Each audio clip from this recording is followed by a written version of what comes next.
চলো hi welcome to hi welcome to my new short happy birthday blog. তো আজকে আমার জন্মদিন 21 এপ্রিল। আর জন্মদিন উপলক্ষে আমার বর নিজের হাতে সব নিরামিষ রান্না করেছে যেহেতু আজকে সোমবার।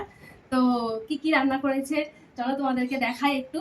তো প্রথমে হচ্ছে আমার বর রান্না করেছে পোলাও, তারপরে পরোটা, আলু ভাজা, এটা কিসের চপ, ভেজ চপ, বেগনি, চাটনি, পনিরের তরকারি, তারপরে এটা কিসের তরকারি গো? মিক্সে কি কি আছে আমি জানি না, দেখে মনে হচ্ছে আলু পটল, যাই হোক। তারপর হচ্ছে মিষ্টি। তো আমার বর সব যে রান্না করেছে এখন আমি বসে খাবো। আমি কিছুই খেতে পারি না, তবুও খাবো সব। আর এই জন্মদিন উপলক্ষে তোমরা আমাকে আশীর্বাদ করো এবং ভালোবাসা দিও, যাতে সারা জীবন এরকম হাসি মুখে আমার সুখ দুঃখ পার করতে পারি। আর যদি আমার দাঁতটি ভালো থাকে তো। আর কি বলবো বলি, আর কিছু বলার নাই। এবার আমি খাওয়া স্টার্ট করি। তো আমার বর যেহেতু রান্না করেছে সম্পূর্ণ, তা আগে ওকে খাইয়ে আমি খেতে শুরু করবো।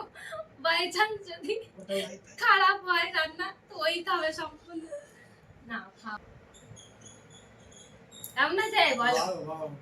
হ্যাঁ, নিজের রান্না নিজে তো ভালো বলবে। তা আমি একটু খেয়ে দেখে নিই কেমন হয়েছে। দারুণ।